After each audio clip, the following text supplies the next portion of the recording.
Bom dia, conforme o dia que você esteja assistindo essa palestra. De uma forma ou de outra, eu agradeço a assistência de você. Hoje eu vou focalizar nessa palestra o intelectual específico. Então, essa é a palestra de número 3 dessa série, né? Então, nessa palestra agora, eu falo sobre os irmãos de Jesus não acreditavam nele.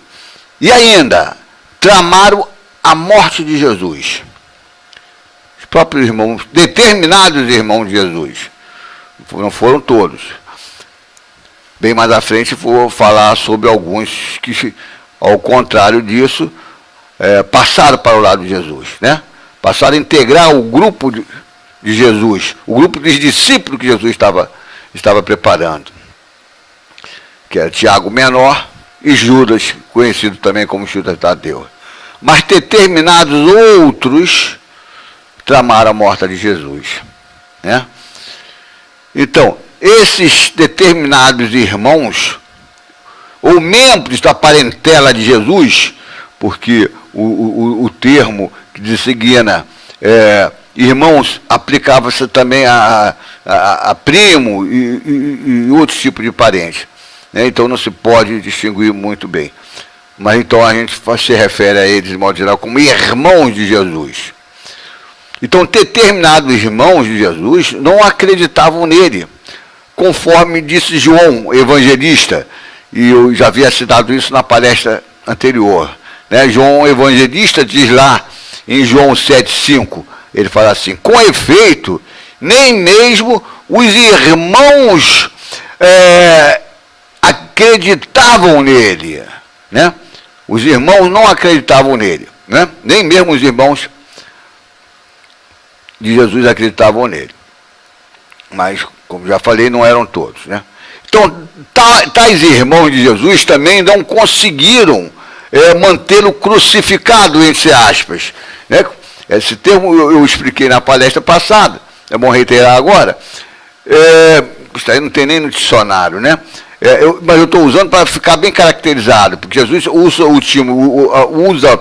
a noção de cruz e crucificação, no sentido do indivíduo estar preso nos seus diversos grupos sociais, né? Supor assim, uma cruz, uma linha, né? Em cruz, no sentido de diversos grupos escalonados e outros grupos também horizontais. Então, o indivíduo, de modo geral, ele está crucificado, né? Então, esses indivíduos, esses irmãos, eles não conseguiram manter Jesus crucificado, né? Ou seja, fixado, preso no grupo familiar de Jesus, né? Conforme eu demonstrei claramente, na palestra anterior, e nesse sentido expliquei a passagem bíblica, né, que consta lá em Mateus 12, 46, 50, em que Jesus, por um lado, repudiou e se libertou do seu grupo familiar, né? Mãe, irmãos, né? E por outro lado, ele adotou o grupo constituído por ele enquanto o mestre e os seus discípulos, né? Formando um grupo só. Aquela passagem que os irmãos de Jesus se dirigem até o local onde Jesus estava ensinando aos seus discípulos e mais uma multidão de seus principais discípulos e mais uma multidão de outros discípulos ou simpatizantes, e aí chega o grupo de irmãos de Jesus, inclusive a mãe, né? E ficam do lado de fora, tentando sensibilizar Jesus a largar aquele grupo e voltar para o grupo familiar. Então isso foi visto na palestra anterior, queira ver, está postado já aí no YouTube. Então, determinados irmãos de Jesus, ou membros da parentela, né, ainda tentaram induzir Jesus a se dirigir a Jerusalém, na Judéia, com o ardil de malicioso, de incentivá-lo a fazer nessa cidade suas obras diante do público, né? Pregar, fazer caridade, né? Diante do público e dos seus discípulos, né? Isso está em Mateus 7, 3, 4. Porém, esses irmãos incrédulos e traiçoeiros pretendiam, na verdade, que os sacerdotes judeus matassem Jesus, pois tais irmãos sabiam, né? E Jesus também sabia, que esses sacerdotes estavam planejando tirar a vida de Jesus durante a festa judaica chamada das tendas ou tabernáculos, né? Que se aproximava, né? Então vamos ao texto em tela. Jesus percorria a Galileia. Ele não queria deter-se na Judéia, porque os judeus procuravam tirar-lhe a vida. Aproximava-se a festa dos judeus, chamada dos tabernáculos. Seus irmãos fizeram-lhe: parte daqui e vai para a Judéia, a fim de que também os teus discípulos vejam as obras que fazes, pois quem deseja ser conhecido em público não faz outra coisa, ou coisas ocultamente, já que fazes essas obras, revela-te ao público. Com efeito, nem mesmo os seus irmãos acreditavam nele, né? Quer dizer, na realidade eles estavam falando isso de uma forma satírica, né? Eles não acreditavam em Jesus, né? A doutrina de Jesus, né? Então, Jesus respondeu aos seus irmãos incrédulos, os quais desejavam vê-lo morto. Nessa resposta, ele empregou implicitamente a noção de morte, como metáfora do estado do indivíduo alienado, né? Morte, entre aspas, como metáfora do indivíduo alienado. Para Jesus, o indivíduo alienado, ele é como que fosse morto, no sentido que ele não é sujeito às suas próprias ações, né? Ele é condicionado, né? Mobilizado, né? Por vários aspectos, seja pelos teólogos e sacerdotes, seja pelo grupo social em que ele está ali inserido, preso, né? Então, ele empregou, né, implicitamente, em resposta aos seus irmãos, né, a noção de morte como metáfora do estado de indivíduo alienado. Ao se dirigir e atribuir esse estado morto, mas no sentido de alienado, aos seus irmãos incrédulos. Em outros termos, Jesus disse para ele, para os seus irmãos: para vós, a hora, entre aspas, da morte, enquanto estado de alienado, é sempre favorável, né? Isso está no trecho que eu vou citar ele na sua íntegra mais à frente. Mas ele se dirigiu de seus irmãos nesse sentido, né? E quando ele fala para vós, a hora, quer dizer, está implícito aí a hora da morte, é sempre favorável. E eu vou explicar por quê. Pois, de modo geral, Jesus concebia os indivíduos vivos biologicamente como indivíduos alienados, de modo geral, né? Claro que tudo tem suas exceções. Então, um breve à parte aqui, um esclarecimento. Veja aqui embaixo, na descrição deste vídeo, o link do texto referente a essa palestra, essa presente palestra, em que consta a citação bibliográfica nesse texto, né? E que você pode aí pegar ele, pegando esse link, e você pode se remeter ao meu blog, que fica lá no YouTube, chamado Tribo dos Santos. né? E que você pode pegar esse link que possibilita, outro link lá no meu blog, que possibilita adquirir o livro que trata do presente tema, que é O Enigma do Discípulo que Jesus Amava, parte 2, A Volta do Reprimido. Ou adquirir outros livros que eu deixo lá à disposição de vocês. Para entender melhor, vamos voltar ao tema, para entender melhor a referida resposta dada por Jesus aos seus irmãos incrédulos, convém observarmos como Jesus definia sua noção de alienação. Em outra ocasião, não essa em que ele está lidando com seus irmãos incrédulos, então em outra ocasião, Jesus havia respondido a um dos seus discípulos que lhe pedira para o esperar, enquanto esse discípulo iria enterrar o pai recém-falecido. Mas Jesus estava em campanha e tinha pressa, pois iria se deslocar para outra cidade. Né? Jesus não tinha tempo a perder, ele estava em campanha mesmo, né? No sentido de libertar os indivíduos das garras dos sacerdotes e de grupos sociais, dominados pelos sacerdotes, formatados pelos sacerdotes.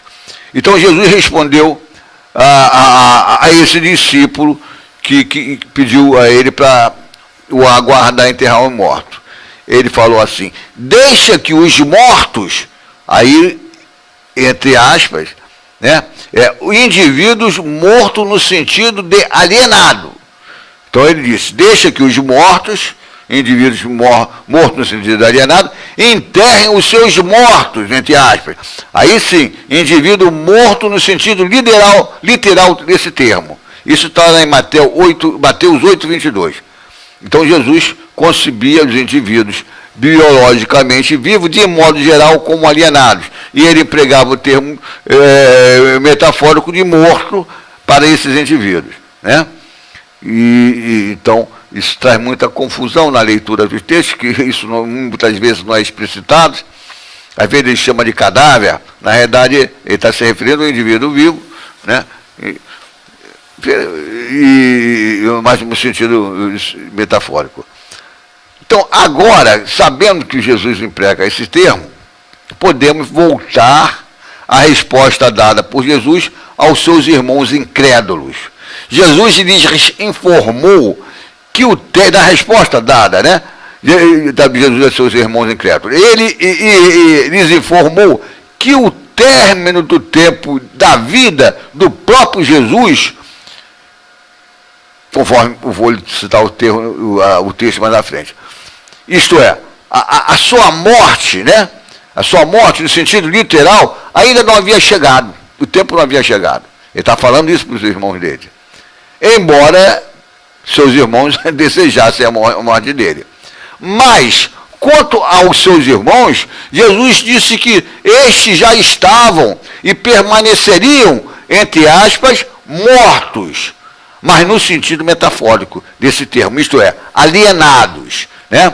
Em outros termos, Jesus disse: para vós a hora é sempre favorável, né? Ou seja, a hora em que eles se encontram em estado de alienados é sempre favorável, está sempre alienado. Então vamos ao texto. Disse-lhe Jesus: o meu tempo de ser literalmente morto, né, ainda não chegou, mas para vós a hora do estado de alienação é sempre favorável. É nesse sentido que Jesus fez esse dito. Jesus desconfiou dos seus irmãos incrédulos e traiçoeiros que eles houvessem planejado matá-lo no caminho de subida para a festa em Jerusalém. Em razão dessa desconfiança, ele não os acompanhou em direção a Jerusalém. E para despistá-los, Jesus disse-lhe: subi vós para a festa. Né? Que ele estava chamando Jesus para a festa, mas Jesus estava achando que ele tinha armado uma cilada para matá-los no caminho. Então, subi vós para a festa, diz Jesus para eles. Que não, e disse ainda que não iria até Jerusalém, mas permaneceria na Galileia, porque ainda não chegou o meu tempo, né, de ser morto. Porém, após seus irmãos incrédulos e traiçoeiros partirem para a Judéia, então Jesus também partiu, mas às ocultas, isto é, não em público, não acompanhado de público, e sim sem ninguém perceber. Ou, pelo menos, sem a massa não perceber. Certamente, alguns discípulos o acompanhavam secretamente, né? Mateus narrou esse episódio da seguinte forma. Jesus respondendo para os irmãos ainda. Subi vós para a festa, quanto a mim, eu não irei, porque ainda não chegou o meu tempo. Dito isto, permaneceu na Galileia. Jesus permaneceu na Galileia. Mas quando os seus irmãos tinham subido, então subiu também ele, Jesus, à festa. Não em público, mas despercebidamente. Isso está lá em Mateus 7, 8, 10. É oportuno notar algo a respeito do apóstolo Tiago. Tiago menor, né? Tiago menor. Ele é menor no sentido de mais baixo em relação a outro Tiago, também discípulo de Jesus, também um dos 12. Isso em distinção a esse outro Tiago, que é chamado, convencionou-se chamá-lo de maior, porque mais alto. Então, o Tiago menor é da parentela o irmão de Jesus, né? O Tiago maior era irmão de João. Ambos, João e esse Tiago maior, ambos eram filhos de Zebedeu. Então, Tiago menor, que é o irmão de Jesus, também era da parentela de Jesus, né? E se referiam a ele como o irmão do Senhor, né? E algumas passagens no Novo Testamento. E o irmão do Senhor, o justo, também há outro, o nome que davam a ele, e outros. Ele e Judas Tadeu, que também era da parentela de Jesus, não era como os demais irmãos de Jesus, incrédulos e traiçoeiros. Bem ao contrário, Tiago maior e Judas Tadeu creram em Jesus e também descrucificaram-se do grupo familiar que eles e Jesus integravam, né? E passaram a integrar o grupo dos discípulos de Jesus, Tiago maior e Judas, que era o irmão. Então é distinto, esses dois irmãos são distintos daqueles outros que não acreditavam em Jesus e eram traiçoeiros e que queriam que Jesus fosse morto e possivelmente queriam matá-lo no caminho para Jerusalém. Então você confira aí essa questão do Tiago maior e Judas Tadeu, que creram em Jesus. Isso consta lá em Tiago 1, Tiago 2, 1 e outras passagens. Jesus incumbiu o Tiago menor, veja você que esse Tiago menor, e também Judas, mas Tiago menor, Jesus incumbiu ele da importantíssima missão de coordenar os demais genuínos apóstolos no exercício do modelo servo de liderança do movimento em rede descentralizada, de comunidades igualitárias, libertárias, fraternais e radicalmente pacifistas, conforme consta em Tomé. Tomé testemunhou isso e disse, isso está lá no Evangelho de Tomé, no item 12, né? Diz Tomé assim: os discípulos disseram a Jesus, sabemos que nos deixará. Ou seja, né? Jesus, vocês sabiam, Jesus falou pelo menos 3 vezes ali, consta no Mateus, ele falando que ia ser morto. E aí os discípulos disseram a Jesus: sabemos que nos deixarás. Quem tem entre nós será o maior, ou seja, quem será o líder? Respondeu-lhes Jesus: no lugar em que estiveres, seguireis a Tiago, o justo. Ele é que está a par das coisas do céu e da terra. Isso está lá em Evangelho de Tomé, item 12. Então, voltemos ao nosso foco para a libertação do indivíduo do estado de crucificação no grupo social. A descrucificação consiste, entretanto, num procedimento revolucionário radical, o qual pode gerar divisões e oposições entre os diferentes membros do mesmo grupo social, seja familiar, seja profissional, seja nacional, seja tribal, né, que lá ainda tinha resquícios das tribos. Isso pode acontecer conforme demonstramos anteriormente, cujo exemplo foi o caso da descrucificação de Jesus, né, com referência ao seu grupo social familiar, né, e aquela polêmica entre o grupo familiar de Jesus e Jesus lá com seus discípulos, falando: porque é meu grupo, que é a minha família, são esses que me seguem, ou seja, seus discípulos. Nessa direção, referindo-se ao grupo familiar, diz Jesus: eu vim trazer a divisão entre o filho e o pai, entre a filha e a nora, entre a nora e a sogra. E os inimigos do homem, ou seja, do indivíduo, né, membro de um grupo familiar, no caso, serão as pessoas de sua própria casa. É o que estava acontecendo com ele e esses irmãos incrédulos e que queriam, desejavam pelo menos a morte dele.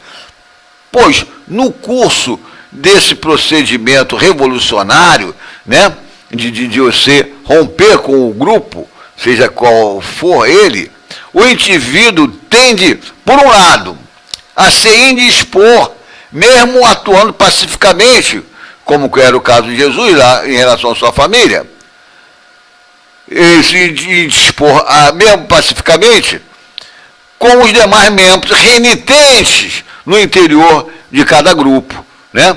Membros, a exemplo desses membros que tentaram forçar Jesus a voltar para o grupo família, né? E, por outro lado, já desejava a morte dele, talvez tenha até planejado a morte dele. Pelo menos Jesus desconfiou disso. E, por outro lado, esse nosso indivíduo tende a sofrer, esse indivíduo que está rompendo com o grupo, tende a sofrer todo tipo de coação e discriminação dos membros renitentes do grupo, né? Os quais são instigados pelos membros do bloco histórico, né? Lá no caso eram os teólogos, sacerdotes judeus que conheciam a parentela de Jesus. Instiga ele nessas ações coercitivas e discriminadoras, como na palestra passada nós falamos eu falei que certamente havia por trás do grupo familiar de Jesus, que foi lá onde que ele estava ensinando, para tentar desqualificar a ação dele de ensinar os discípulos, a desqualificar aquele grupo e trazê-los para o grupo familiar. Então, por trás daquela ação, que é uma ação estratégica de correção, de manutenção, de prender membro de um grupo que está se afastando, para você trazer ele de volta. Então, por trás dessa estratégia utilizada lá, certamente havia um desses teólogos, sacerdotes, fariseus, orientando esses irmãos. Então, a estratégia de libertação ou de descrucificação praticada, ensinada e recomendada por Jesus, na verdade, consiste no instrumento de luta por libertação, tanto do coercitivo grupo moldado pelo bloco ideológico, no caso lá, os teólogos, sacerdotes, fariseus e saduceus, como está a ação coercitiva exercida indiretamente por esses, através dos grupos coercitivos que eles formatam. Eles influenciam os grupos, né? Não só familiar, todo grupo, nação, tribal, né? Então, os quais são moldados, grupos, são moldados por tal bloco ideológico. Jesus representou esse instrumento de luta revolucionária, esse instrumento de romper com um grupo, na figura da espada. A figura da espada, um instrumento de luta, né? Vou citar o texto em que ele fala isso, claramente usa esse símbolo da espada claramente como um instrumento de luta para a libertação do indivíduo do grupo social e também, e por isso mesmo, dos ideólogos que formatam os grupos sociais. Nessa direção, Jesus proclamou que não veio trazer paz, aquela paz covarde, subserviente, alienada, né? Daqueles acomodados, daqueles indivíduos acomodados. Que ele considera, Jesus considera realmente esse tipo de indivíduo indignos de o seguir. E aos quais se dirige dizendo, quem não toma a sua cruz, né? A cruz aí é a condição do indivíduo submisso ali no grupo social. E não me segue, assim como Jesus se libertou do grupo familiar dele. E aí ele deu um exemplo da família que é um exemplo impactante, mas isso se aplica a qualquer grupo em que o indivíduo esteja sendo subordinado e moldado. Então ele diz, nessa direção Jesus proclamou que não veio trazer paz, aquela paz covarde, subserviente, que ele, própria dos indivíduos acomodados, que ele considera e se dirige a eles dizendo, quem não toma a sua cruz e não me segue, não é digno de mim. Então vamos à íntegra do texto, em que Jesus, o Jesus histórico, o Jesus histórico, ele está lá na Judéia militando com outros jovens, como ele, no sentido de transformar aquela sociedade. Não é um mito, Jesus não é um mito, isso é coisa de teólogo, sacerdote, católico, protestante, evangélico. Então, ele emprega claramente o símbolo espada, enquanto um instrumento de luta voltado para o indivíduo que queira se libertar do próprio grupo social coercitivo. Então, vamos lá o texto de Jesus. Não julgueis que vim trazer a paz à terra. Vim trazer não a paz, mas a espada. Eu vim trazer a divisão entre o filho e o pai, entre a filha e a mãe, entre a nora e a sogra. E os inimigos do homem, do indivíduo preso lá no grupo, serão as pessoas de sua própria casa. Olha o exemplo que estava acontecendo com ele e os irmãos dele. Prossegue Jesus. Quem ama seu pai ou sua mãe mais do que a mim, Jesus, não é digno de mim. Quem ama seu filho mais que a mim, não é digno de mim. Quem não toma a sua cruz e não me segue, não é digno de mim. Aquele que tentar salvar a sua vida, a perderá. Aquele que a perder por minha causa, a achará.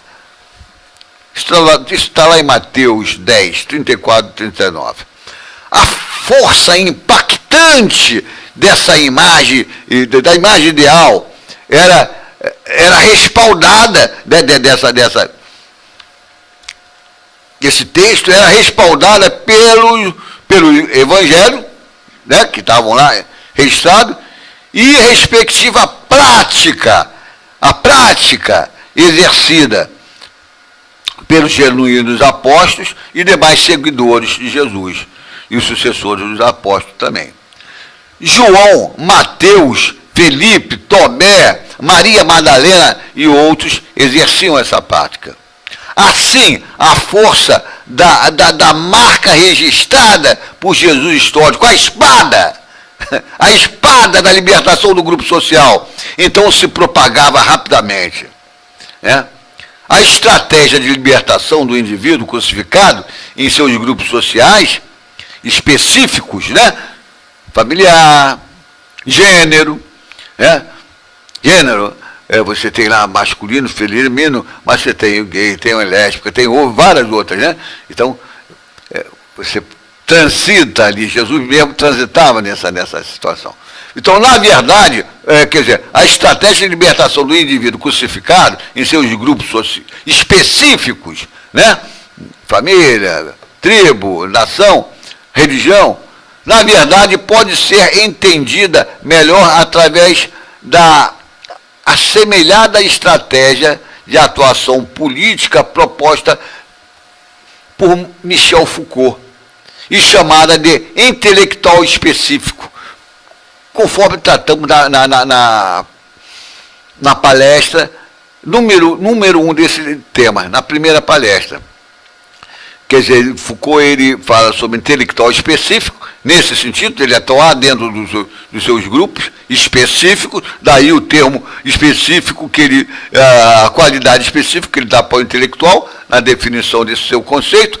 Então, isso em oposição ao intelectual universal, aquele intelectual que promoveram 1000 revoluções, muitos deles morreram, introduzido muitos jovens à morte para criar o capitalismo de Estado.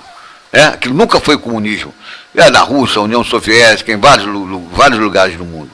Quantos jovens não morreram ali em vão?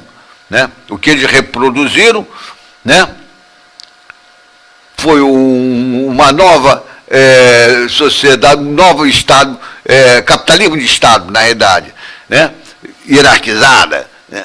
Um grupo tomou poder e continuaram explorando o trabalhador. Está lá a Rússia, está lá a China e outros fizeram. Então, a atuação do intelectual específico é verdadeiramente eficaz e libertadora, ao contrário da ação política do intelectual universal, né, a que Foucault se refere, o qual pode atuar, seja pela via que eles chamam de pacífica, isto é, pela via democrática, que na realidade é corruptocrática, seja pela via revolucionária do intelectual universal, né?